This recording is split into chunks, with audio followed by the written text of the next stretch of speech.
So student, आज की class में हम बात करेंगे मेगास्पोरोजेनेसिस। तो सबसे पहले हम समझते हैं कि मेगास्पोरोजेनेसिस होती क्या है। तो ये एक ऐसी प्रोसेस होती है जिसके अंदर जो मेगास्पोर होते हैं वो बनते हैं फ्रॉम मेगास्पोर मदर सेल। ठीक है।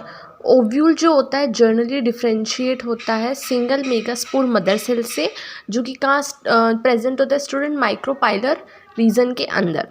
आप मेगास्पोर मदर सेल को आप क्या बोलते हैं, MMC, और माइक्रोस्पोर मदर सेल को भी हम क्या बोलते हैं, MMC। तो देखिए आपको ये कुछ डायग्राम्स दिख रहे होंगे, जैसे कि फर्स्ट पार्ट आपका ये जो दिख रहा है डायग्राम का, ये डायड में है। आपको ऊपर माइक्रोपाइलर एंड दिख रहा है, फिर देन न्यूक्लियस दिख रहा है, देन आपको मेगास्पोर मदर सेल दिख रही है। ठीक है। फिर इसी प्रोसेस को कंटिन्यू रखा तो मेगास्पोर डायड यानी कि 2 मेगास्पोर डायड की फॉर्म में। ठीक है। फिर इन्हीं में से टेट्राड बना। ठीक है। फिर इन्हीं टेट्राड के अंदर आगे की प्रोसेस की हम डिटेल से पढ़ेंगे, जैसे कि इसके बाद आपको 2 न्यूक्लिएट, 4 न्यूक्लिएट, 8 न्यूक्लिएट ऐसे डिवीज़न करते हुए दिखेंगे। नेक्स्ट आप डायग्राम में देखोगे कि आपको जो स्टेज है यानी कि 2, 4, 8 न्यूक्लिएट स्टेज दिखेगी आपको एम्ब्रियोसेक की, एंड देन आपको क्या दिखेगा, एक मैच्योर एम्ब्रियोसेक दिखेगा।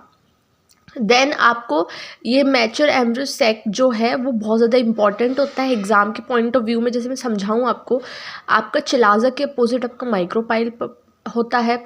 नेक्स्ट आपको चिलाजा के पास 3 एंटीपोडाल। ठीक है। देन नीचे की तरफ आओगे, फिलीफॉर्म एपरेटस होती है, देन उसके ऊपर synergid, then egg cell, then central cell, and then polar nuclei. देखिए, it is a large cell containing dense cytoplasm and prominent nucleate. तो आपको मैं बताऊं कि जो माइक्रोपाइलर रीजन के साइड में एक सेल होती है जिसके अंदर डेंस साइटोप्लाज्म होता है और अच्छा खासा एक प्रोमिनेंट न्यूक्लियस प्रेजेंट रहता है। मेगास्पोर मदर सेल क्या करती है स्टूडेंट, मियोटिक डिवीज़न करती है। बहुत ज़्यादा इंपॉर्टेंट पॉइंट है यहाँ पे, मियोटिक डिवीज़न करती है। अब इम्पॉर्टेंस क्या है मियोटिक डिवीज़न का, यानी कि MMC के अंदर मियोसिस का इम्पॉर्टेंस क्या है। इससे रिडक्शन डिवीज़न होता है 2 से 4, 4 से 8 न्यूक्लिएट स्टेज बनती है इससे।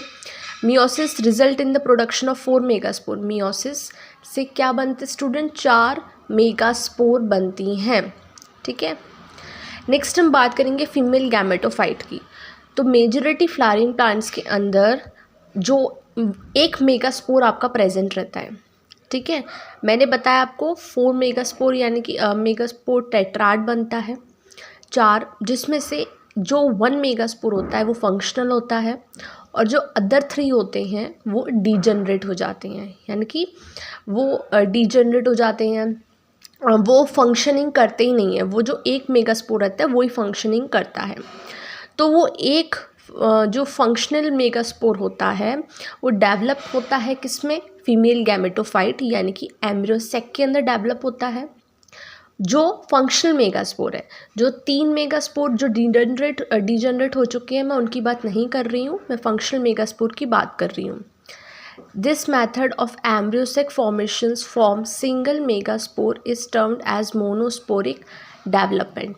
अब देखिए, जो फंक्शनल मेगास्पोर से जो डेवलपमेंट हुआ है, यानी कि सिंगल मेगास्पोर से आपका क्या बना है, फंक्शनल मेगास्पोर, उस प्रोसेस को हम क्या बोलते हैं, मोनोस्पोरिक डेवलपमेंट कहते हैं।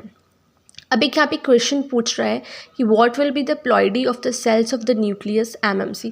अब मेगास्पोर मदर सेल की प्लॉइडी क्या होगी, आप मुझे कमेंट में बताइए, कल मैं आपको इसका आंसर बताऊंगी। नेक्स्ट आपको फंक्शनल मेगास्पोर का पूछा है, देन आपका फीमेल गैमेटोफाइट का पूछा है। तो स्टूडेंट यहाँ तक हम पढ़ेंगे आज, और नेक्स्ट क्लास के अंदर हम कंटिन्यू करेंगे फीमेल गैमेटोफाइट का पोर्शन, जिसके अंदर हम मैच्योर एम्ब्रियोसेक का जो आपको डिटेल दे रखा है उसके बारे में हम पढ़ेंगे।